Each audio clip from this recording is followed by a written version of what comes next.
What's up, guys? Coming at you with another episode of the Tampa Bay Real Producers podcast. This, of course, is the podcast that is made for real producers by real producers and with none other than Tampa Bay's real producers such as Julia Wright. Looking forward to diving into your story a little bit more. Those of you who might not know Julia, she's with Keller Williams. We have featured her in a previous issue. She was actually one of our cover spotlights. I think it was December's issue of last year. So we're coming up on a year already. Wow. Crazy how quick that flew, huh? And then we've had Julia at multiple events now that we've hosted with Tampa Bay Real Producers. We've been able to give her a framed copy of her article and all those good times. So we'll dive into her story, but why don't we start there with your background a little bit more for people who might not know you. Did you grow up in the Tampa market? How eventually did you get yourself excited and get into real estate? We'll just start there with a little bit of your background. Okay. Yes, I'm born and raised in Tampa. I grew up in the Citrus Park area, northwest Tampa. Went through the school system here. I went to Citrus Park Elementary, Gaither High School, USF. And out of college, I started with General Nutrition Centers with one store, ran 11 stores, moved away to Arkansas, ran a whole state, all the corporate stores. Ended up falling in love with a Marine that was still stationed here and nice. Got engaged, came back, and I took a whole different turn. Worked for GNC for a little bit longer, and then I got a job working at U.S. Customs and went into, I had contract positions working at U.S. Customs, U.S. Attorney's Office, Homeland Security investigations, doing asset forfeiture. A little bit different than real estate. Oh, completely different. Completely different. Worked with some amazing people. Loved it. And but after so many years, my position was eliminated. The government eliminated it. And I worked for a federal district judge. And I always was told I should get into real estate. You should Why? Get into real estate. I'm just a real people person, talk to people, got a big heart, try to, figure things out. And with my past, jobs as a federal researcher and everything, I'm quite analytical. I'm wanting to understand things, and I keep deep, why, and let me figure this out. And one of my dear friends I worked with used to always tell me you should. And when I was working for the judge, I wasn't happy. And I used to win a lot of stuff on the radio. Okay. And I used to think it was a time where, things were really rough. Mother was ill, my in-laws were ill, we had a lot going on. And I used to just constantly dial and win. And I finally won $20,000 on the radio. Nice. And I was pretty much up to here with my position. Is this like trivia questions, or what are you winning? It was, not to say a radio station on here, but it was be the eighth caller and you get blah, blah, blah? Yeah, it was like ninth caller for the secret sound that WQIK 99.5 was doing. And I had been trying to get through, and I got through and got it right. How about that? And it was amazing. And so it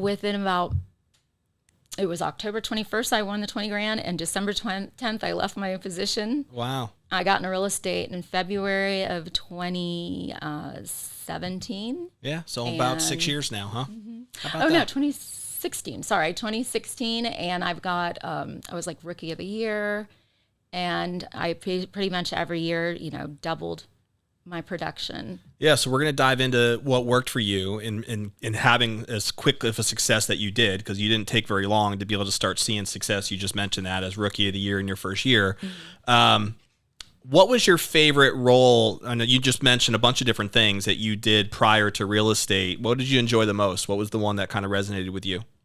Prior to real estate, was working at Homeland Security investigations. I loved the people I worked with. I actually was going to become a federal agent. Wow. I went and took the test, passed, had eye surgery for it, and got the call 14 months later to go, and it just wasn't working for my family. My father was very ill. My son was having problems, and so I turned it down. I look back, and it was the best decision. In GNC, if I hadn't fallen in love with my husband, I joke that I would probably be running GNC by now because I just was on a fast track. I loved it. I was that in Arkansas? Yes. Okay. That was the corporate role that you had? I gotcha.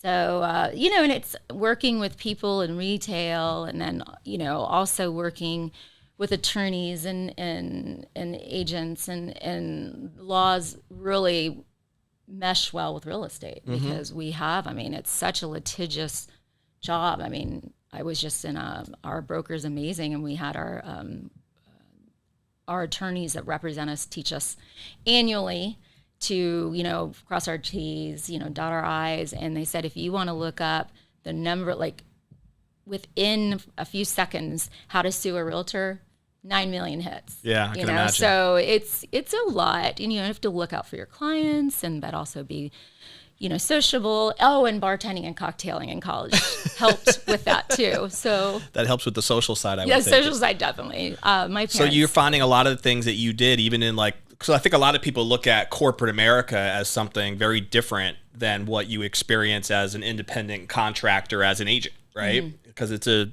different discipline. It's, you're not a W-2, obviously. Like there's a whole different comp structure. Everything's different from that perspective. But it sounds like you are looking back and can take some of the specific things that you did learn, even in the corporate side, even though there's a lot of obvious differences, and still say that that was all helpful in what you were experiencing and what you're doing in the real estate world. Is that true? Very true. Yeah. Very true. I mean, I can sit there and pick out certain things that help my role right now, even working for the judge, sitting in a courtroom all day long and sitting still and, analyzing and working. It's, because it helped me sit still, for when I need to, because I love being on the go. But at the same time, there's a lot to research and the comps and, just different things and property and there's so many layers to real estate people don't realize. For sure. So let's dive into some of your experiences there. So you mentioned earlier you were Rookie of the Year, right? Your first full year in real estate. Do you remember what that numbers looked like in your first 12 months, or what are you most proud of in that first full year that you feel like went well for you? My first full year was really good. I got my license February 17th, and it's funny, I'm a numbers person, and had my first closing in May. My first listing went live the day after my mom passed. She had been ill and was going in for surgery, and I called my client and I said, my mom just passed. And she's like, well, we can wait, putting your home on the market, we can wait. And I said, no, you have a time frame. You need to go move to go help your dad. And it helped me that weekend get through, busy open house and, West Chase, and luckily the agent on the other side, this was so good also to work with. And that's a big thing to deal with real estate, is to not automatically go at it with the opposing agent. We're not, we're co-brokers, let's get along. So it's, sorry, there was just so much, but I did my first year in real estate, 2.9 million. My second year, I did just shy of 6 million. My next year, I believe I did shy of 8. And then it was I think 8 again, and then 11, and then 20 million. Yeah, so that's a pretty big jump there. I know we just looked at last year, I think over about 50 transactions last year, over 20 million personally. So you've obviously seen, as you said, consistent growth. Yes. And that's interesting because even in a market where a lot of people have not seen that growth over the last, say, 12 months, are you on pace to grow again this year? Do you think you'll maintain? How's it looking for this year? Yes, I've actually beat last year's numbers. That's awesome. Congrats. So I was real excited. I had an amazing month in August. It was my best month ever. Just talked about that. 5 million for the month, right? 5.4 million. Not bad. Not too shabby. Nice. And of course, the following month was not that much. And, you have your highs and your lows. And, I appreciate everything I have. I just do. So what would you say, Julia, was some keys to helping you get off to a fast start, right? I think a lot of newer agents out there do struggle when they're first newly licensed and they might take years to kind of break a couple of million, right, in volume. Obviously, you started to see some. It's not like you jumped out of the gates and did 20 million necessarily in 1 year, but you've seen consistent growth every year that you've been in the business. So what are some keys that you can share that helped you get off to a fast start and have helped you grow on a consistent basis? Like, how do you look at that, and can you identify certain things that have helped you achieve that? I'm asked that a lot, and I'm blessed. I love Keller Williams. I always tell it, I drank the Kool-Aid, I'm in the red. But it is a really great company to learn with, but not everybody, even with the company, excels. One of my claim to fames is I'm born and raised in Tampa. I know a lot of people. I'm not afraid to talk to people. We always say don't be a secret agent. Like when I got my license, I would go speed walking with the PTA moms, and I'd have like my little Keller Williams tag on, or and they'd be like, Julia, really? I'm like, you never know. So we might be walking by somebody and they see it and they need a realtor, and they'd be like, okay, and and it's honestly not taking people for granted. I'm a golden rule person. I am not going to call you to bug you real estate. Do you have something to sell? What do you have? Well, and everybody has a realtor friend. Yeah. It's going to happen. You're going to have people who are going to list with somebody. I mean, I've worked really hard with a few people, and their nephew got their license, and right. They're going to use the nephew now after I did all this. It happens. But it's just being there, answering questions. I'll get a PM on Facebook or a text. Hey, Julia, could I ask you something? And then it evolves from there. I don't expect it to. Mm-hmm. I've just been very fortunate that it's grown. And also the network of friends I've going to the conventions and the other agents and the referral business I do is really, from 11 to 20 million. I was actually on a Zoom call last night with some of my referral partners, and I literally said, I met you in 2020, and I can say the very next year, I went from 11 to 20 million. So when you say referral partners, who are you referring to? Like vendor partners, or are you referring to clients and those referrals? What does that specifically mean? So what it is, I go to all the conventions, and of course I don't have my name tag on, but my name tag's in the shape of Florida, and it has a heart where Tampa is. And, I'm like, hi, I'm from Tampa, Florida, and just meeting people, other agents. Yep. And so if they have somebody coming to Tampa Bay, Tampa, St. Pete, Clearwater, or Spring Hill, or anything, they're like, hey, Julie, I've got this person. Do you think you can help them? Also my other clients suggesting me to people. I have friends that have suggested, hey, my friend Julie is a great realtor, or, I've had people that refer me, friends that refer me, other clients that refer me. I always dote on them too. Thank you so much. Goodie basket. I'm so excited. And so it's a lot of it is, I can say actually last year was 43 transactions. It was supposed to be 47, but Hurricane Ian with the new construction caused 4 to go into this year. And out of 43 closings last year, 21 were referrals, about 17 were agent-to-agent referrals. Nice. So that's a pretty big chunk. Yes, and and they've become, amazing friends. Yeah, that's awesome. As you know, Real Producers in many ways was built on the foundation of having a platform where agents can communicate with other agents in order to do just that, right? Like build those relationships so that a lot of your co-op opportunities exist, right? Through having a good working relationship with another agent on the other side of the deal. As you said earlier, if that isn't there, the deals are more likely to fall apart sometimes, Yes. So that's part of what the whole genesis of the Real Producer franchise is about and obviously it's been a big part in your particular business, it seems like. So that's cool to hear. When you think about how a lot of what you've said so far was seems fairly organic with how you've built your business, right? Tapping into your network, just being out and about, not being a secret agent, facilitating conversations, seeing where that leads. Was that always been your strategy from the get-go? And Did you ever do anything supplemental to that? Like, have you invested in lead sources? Do you consistently do any sort of other lead gen type programs that have been a driver in your business, or has it been really 100% referral based and organic, and that's just continued to grow?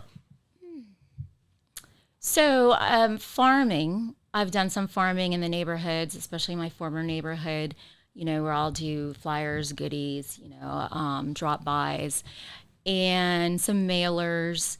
It's mostly been organic. It really has. I've never purchased ads. I've not done the Zillow. I mean, I've seen people go into debt doing the, paying into Zillow, and it's just, that's a dirty word, Zillow. And, it's amazing, but it's really been organic. I really have been fortunate. Even things like golden letters, I'll do a golden letter. I have clients wanting in a specific condominium in Clearwater, and, just sending mailers to those and, and getting the responses. Unfortunately, they wanted too much, but it's still, there's different ways to get the business. I'll sponsor golf sponsorships, and I've joined, the CABA, Carrot Area Business Association. And so the networking in there, and the events they've had, I've gotten 2 listings from one of the events. I've gotten one internal from one of the people in CABA. So it's all just, what works. I can't clone myself. I wish I could. I'd be everywhere. But it's there are days I'm like, oh my gosh, where's those sheep cloners? But it really has been organic. What's been impressive that a lot of people, everybody wants to have an organic business, right? Because it's the cheapest way to go. It's also probably the most fulfilling in many ways, right? Because it's just genuine relationships that you're connecting with that are facilitating your business. But a lot of people struggle with having just that work enough that they can achieve their volume goals, right?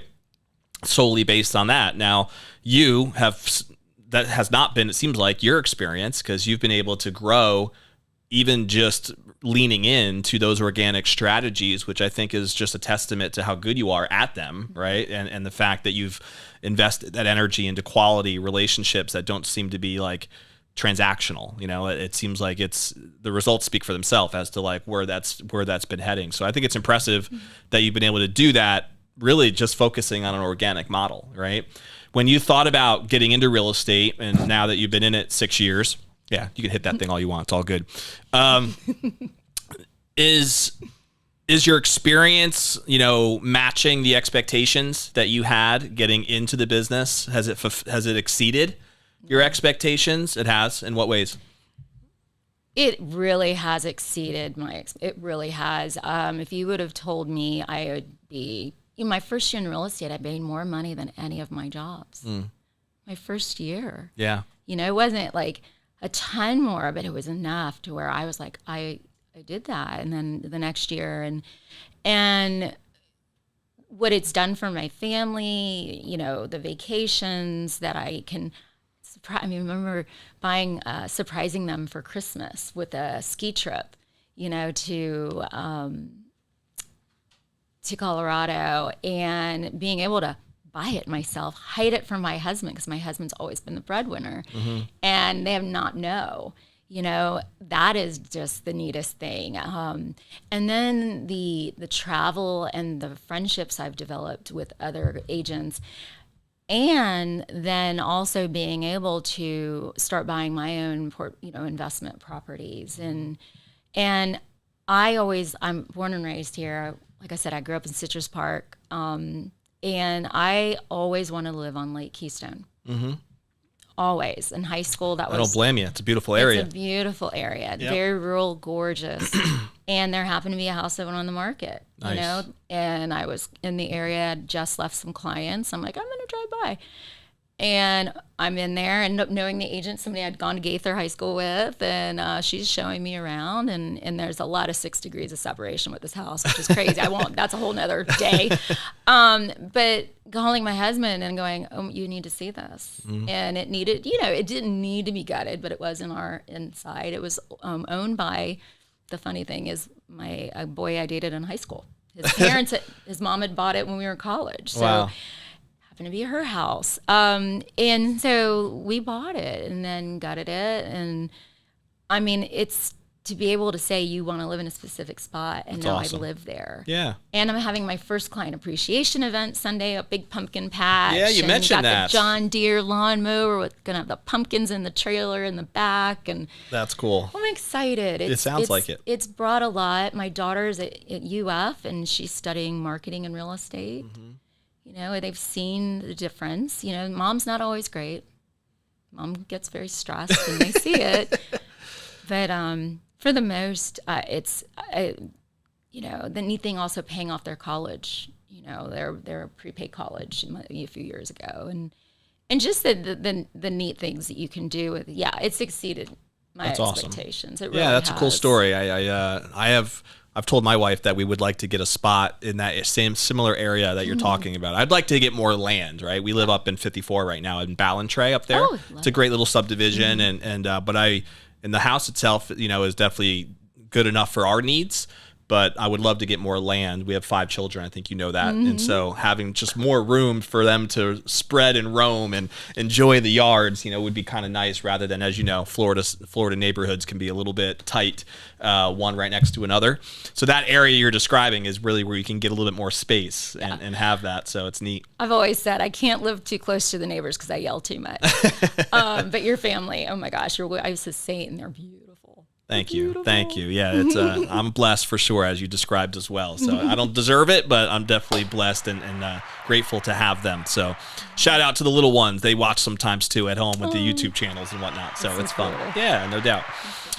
So when you think now to what gets you really excited about the future, right? Moving forward with whether it's this year, going into next year, is there anything new, anything that you're excited about in your business that you're putting to work, or that you're, whether that's, specifically just goals or something else, maybe certain systems or certain changes that you're excited about moving forward? What are some things that come to mind for you? I'm excited. We just bought our first short-term rental by University of Florida, and bought one of my clients' properties in Brooksville. We're just going to sit on it and decide if we're going to build or not. And my goal going forward is really probably to get 2 purchases to build my portfolio. So when my daughter graduates, if she does want to go in real estate, make my business to where it's a true business, and I'm just not running around with my head cut off. I have a full-time assistant, and it's just the 2 of us, and I have great friendships, in my office. So if I do need help, like showing something, and people are there to help, and I'm there for them too.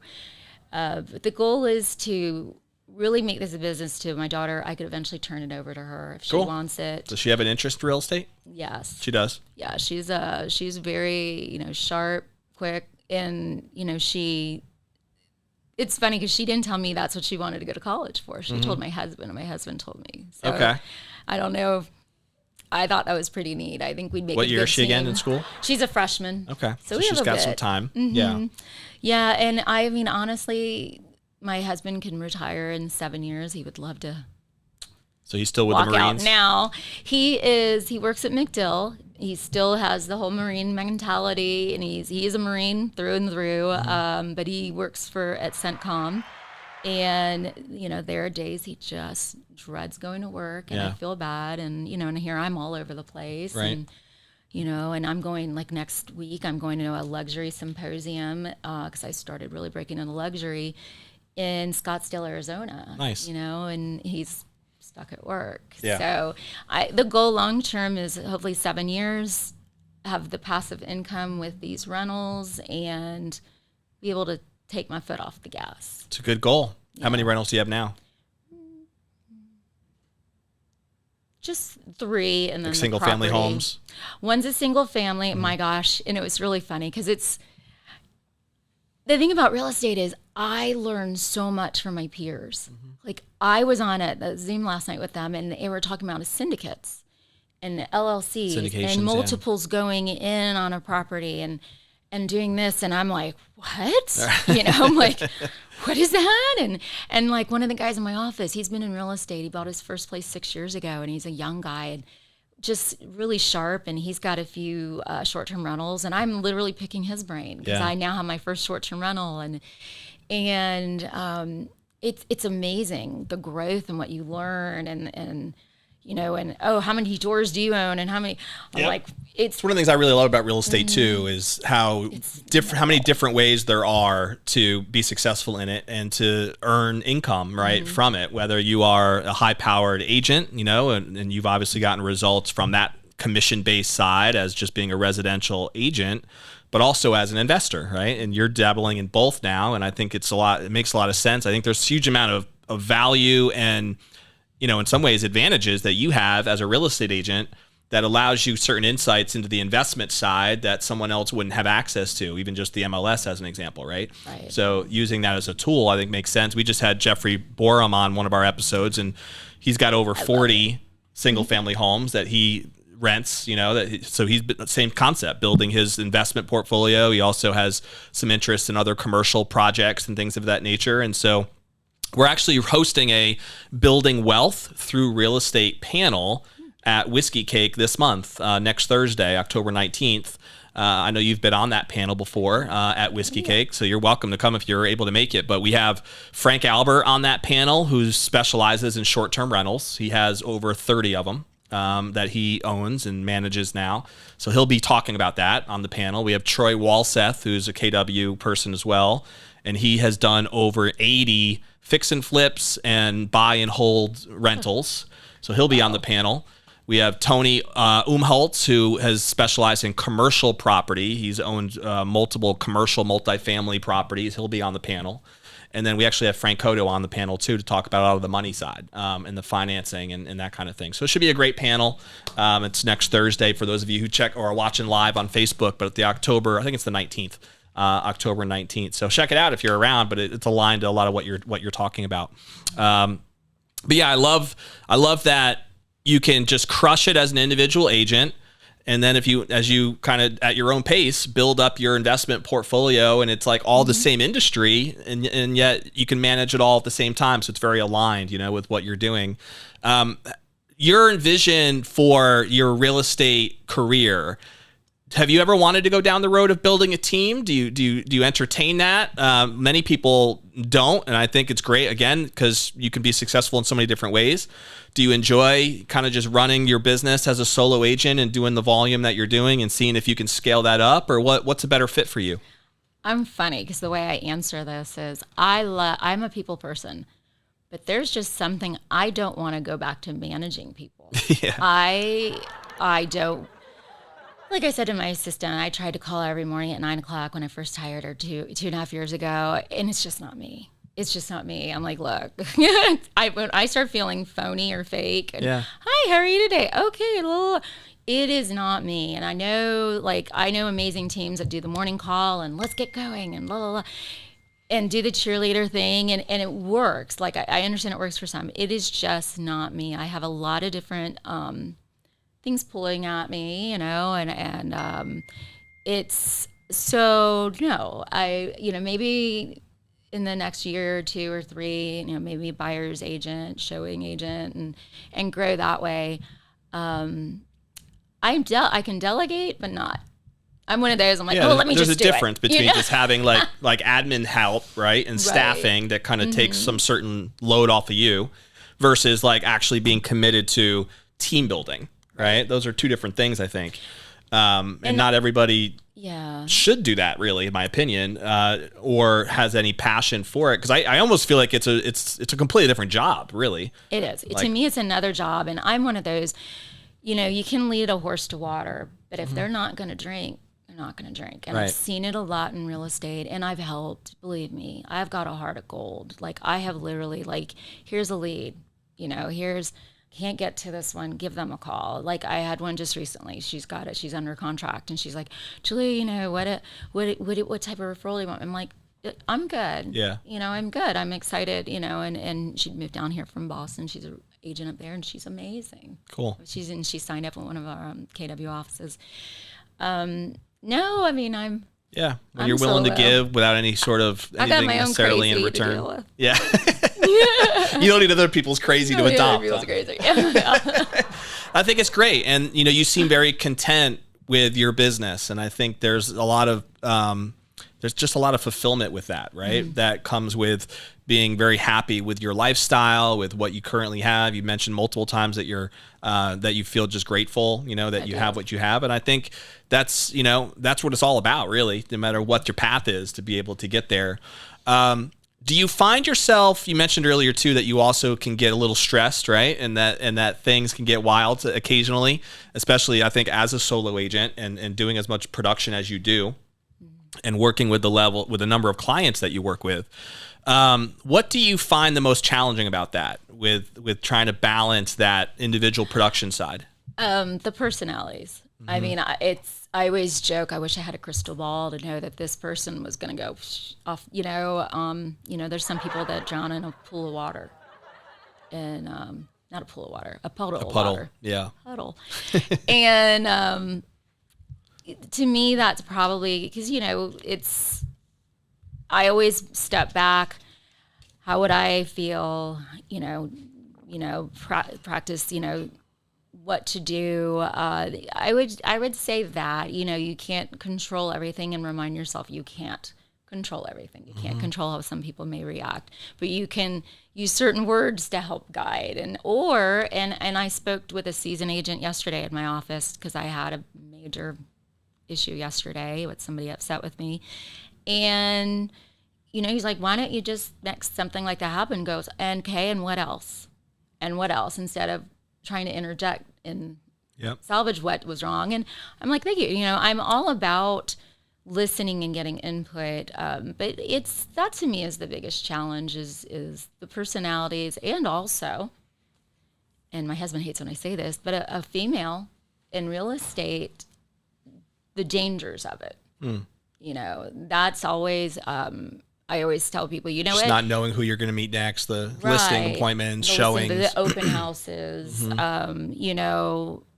You need to really keep your eyes open. Sure. We have to watch, even men too. I mean, you need to look out for yourselves, but ask a million questions. Totally. If they're not going to answer some of the questions, you don't need to meet them. You don't need to work with them. Yeah. No, I think, years ago there was that whole, scare, not even a scare, but tragedy, right? Of one of the agents who got killed by some crazy. Yeah. You definitely have to have certain things in place. And it was a husband and wife that lured her.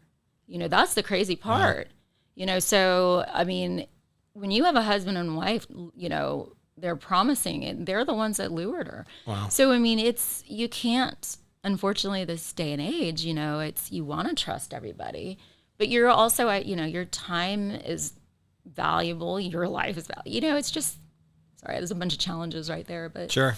No, I get it. Yeah. And so you, based on what you've experienced so far, do you feel like there's a certain limit on how many clients you can serve and still provide the level of customer service that you're comfortable with? Have you thought about that at all with like what you think you're capable of as an individual producer? Mm-hmm. I like the number I'm at now. Okay. I've closed 37 transactions, and I've surpassed last year's numbers, which is great. I had a few luxury deals this year that really brought me up there, and I co-brokered one with an amazing agent in my office. I adore. And I will say February, March, I was slammed, and I had quite a few buyers at the time. And buyers, you're out. Yeah. You're out. You're on the, you can't be on your, you are constant, and it's draining. It's, and I will say, what's your split with buyers and sellers? the past 2-3 years since everybody's moving here, Florida's sinking. I tell people, everyone's coming down here, and the prices aren't going to drop because everyone's coming down here. Right. And, the demand is here.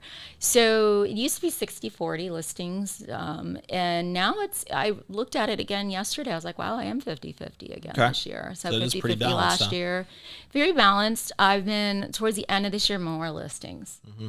And that's also because I've helped a lot of families whose father passed, mom's Alzheimer's, another mom Alzheimer's.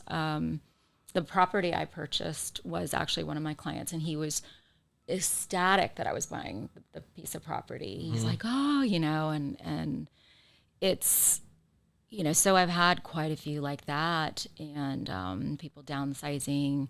So, So you mentioned that you've been focused on the luxury side lately. So is that just because you had an interest in that? I'm assuming there's some differences that you've experienced with dealing with that luxury market as compared to maybe the general market, right? Yes. What are some of those differences that you've come across? And I'm assuming you've had to go through some different levels of certifications or trainings in order to kind of specialize in that area. How has that experience been like for you in that transition? It's really different. And I still, like, the same month I had a 1.9 closing, I had a $27,000 closing. Right. So I don't want to ever just say I'm luxury. There's some people that won't get out of bed unless it's over $1 million. Yeah. I'm not that person. I'll say that. I'm not that person. My heart is in real estate. It's just different. The marketing, is the next level. You want the Matterport, the walkthroughs, you want video, you're investing immediately a good $1,000 into a luxury listing. KW's version. Totally different marketing plan, right? It's different marketing. Yeah. Now, I preface, no matter my listing, I have a professional photographer. Mm-hmm. So if it's a $150,000 condo, which you can't find in Tampa, but just say, or even the $40,000 parcel, I'm still going to have drone photography. I'm still going to have my professional photographer. Mm-hmm. I don't skimp on photography. It's a very big deal. I'm shocked at what some people do in MLS with their You don't photos. like those iPhone pictures that show up on the MLS? Or the toilet seat up. I'm just the toilet seat up. Just, oh my God, what? People have like laundry laying on the bed and stuff. Yeah. And I have an amazing photographer. He was actually my very first photographer working under a certain company, and now he's on his own, and just great. That's good. And so, and it's a different, not all luxury is going to sell immediately. Some different expectations with the sellers. I think that's important too. Very different expectations. I have a 1.7 right now. We've adjusted the price. Unfortunately, the interest rate's going up. And, the scare of the government shutdown, I believe, this past few weeks has been, now the turmoil. The 5.4 million month you had, how many deals were involved with that? That was 10.5 deals. Okay. Mm-hmm. So it wasn't like you sold like 2 properties, right? And had 2 luxuries. Yeah. And honestly, and part of that is I had both sides of 2 transactions. Gotcha. So, when a listing and somebody comes in or calls me, and so I have both sides. So that was part of it. And, and that was a 2.1 million in there that I shared with another agent that brought me in. And so it's, it's all different. But luxury, there's standards, there's, and when you didn't grow up with money. My mother was a Mensa member, USF graduate, but she was a letter carrier in Hyde Park. My grandfather was a letter carrier in Hyde Park. My family's originally from Ybor. My great-grandfather had a barber shop on 7th Avenue in Ybor. My dad was a juvenile probation officer. I grew up, I was salt of the earth type people. Ton of love. I had the best parents. I miss them every day.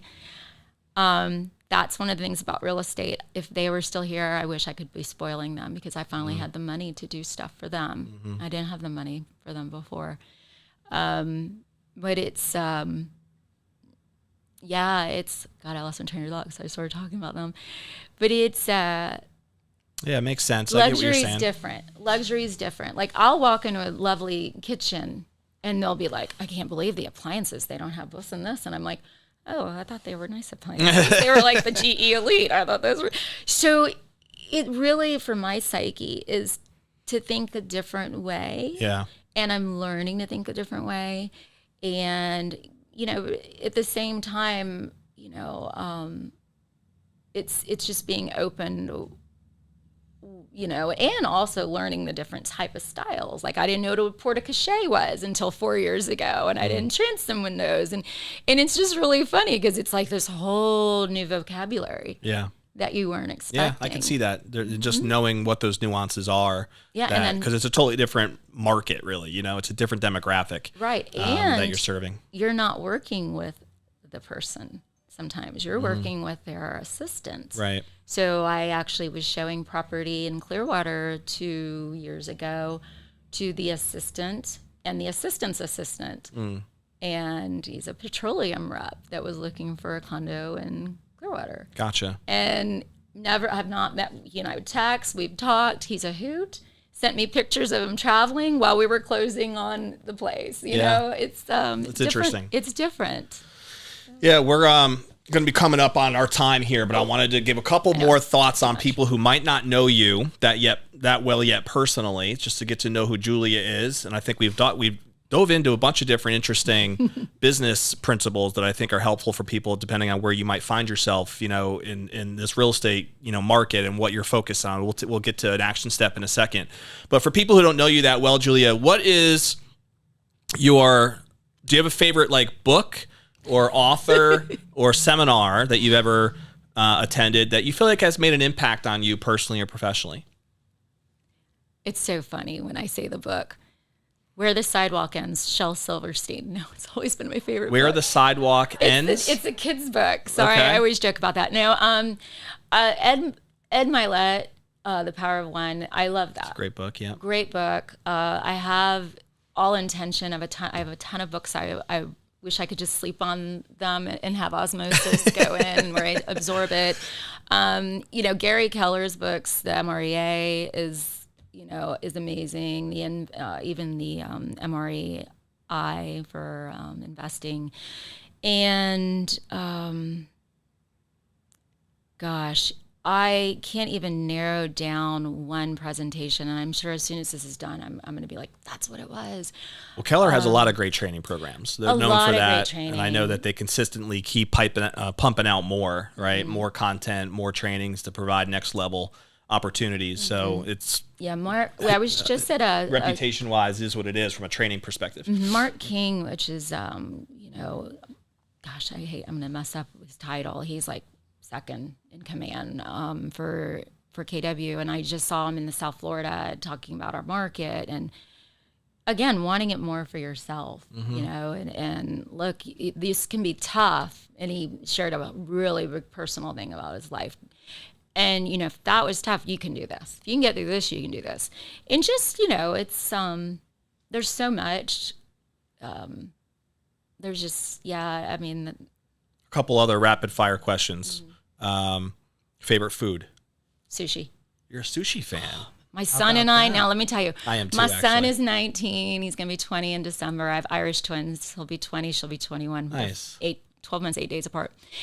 My son, and the one thing, we are like this, but we bond over sushi. We order sushi, and people go, just a two? I'm like, yeah. We can throw it back. I'm like, we can throw it back. So he's what, a senior in high school? Oh no, he is 19, about to be 20. He's going to be going to the fire academy in January. Nice. He is not he's not the school type. My husband wasn't the school type. It's school's Takes paid after for. dad, huh?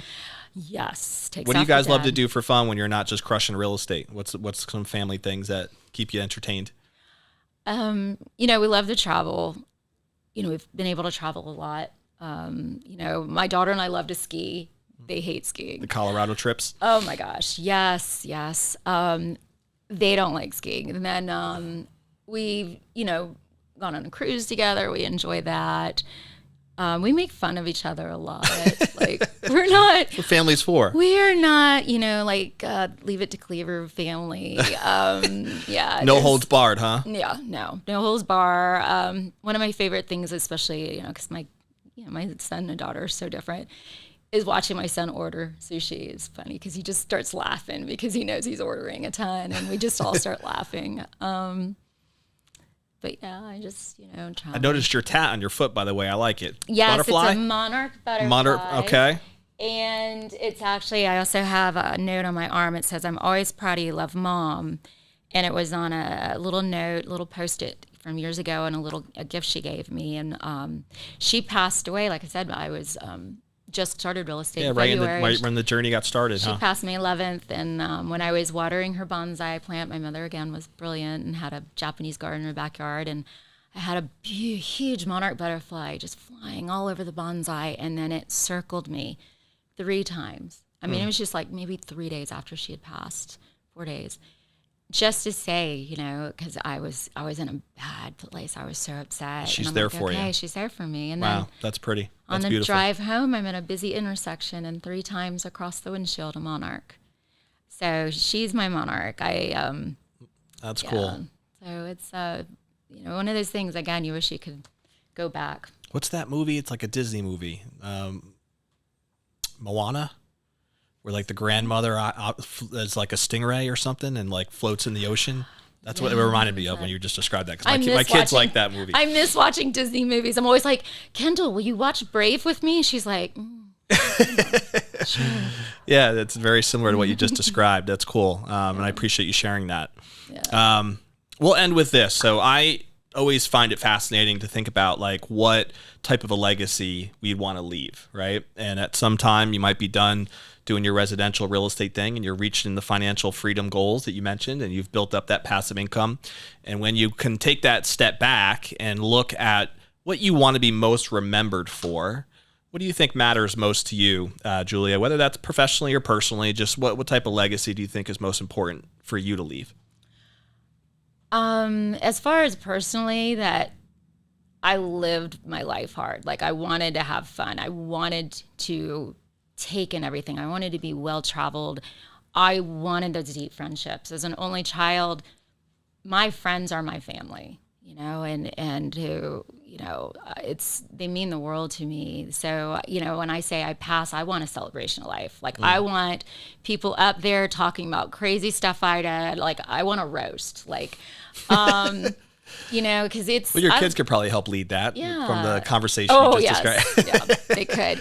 And professionally, that, I gave it my all. I really worked hard. I was able to help a lot of people, and probably my favorite people to work with are my seniors.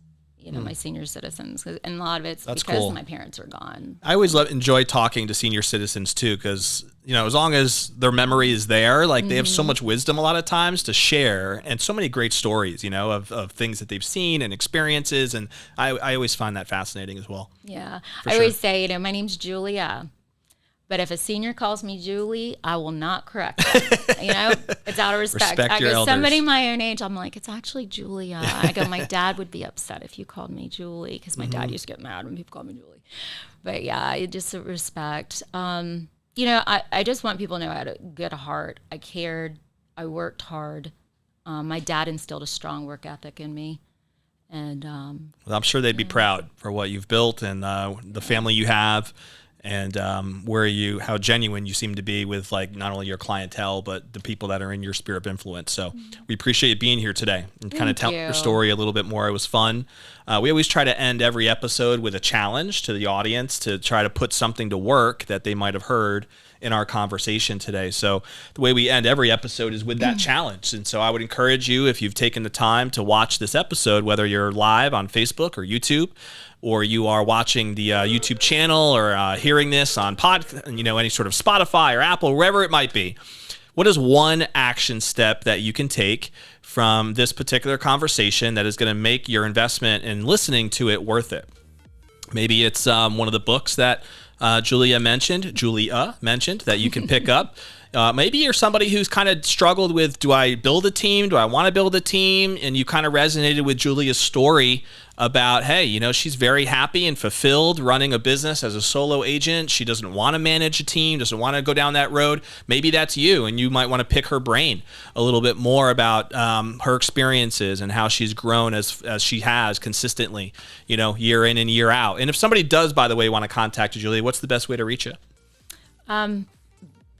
Just give me a call. My number, Okay. do you want me to put it Yeah, out there? go ahead. Oh, 813-842-5647. Perfect. And- We'll throw it on the description too. Okay, call or text. Yeah, no doubt. And Julia's on all the social media platforms. You can find her there too. Julia Wright with Keller Williams. But again, what is that one action step that you can take? And maybe it's tapping into that warm market a little bit more. You heard Julia give some tips as to how she did that and what things, not being a secret agent and being loud about and proud about just what you do.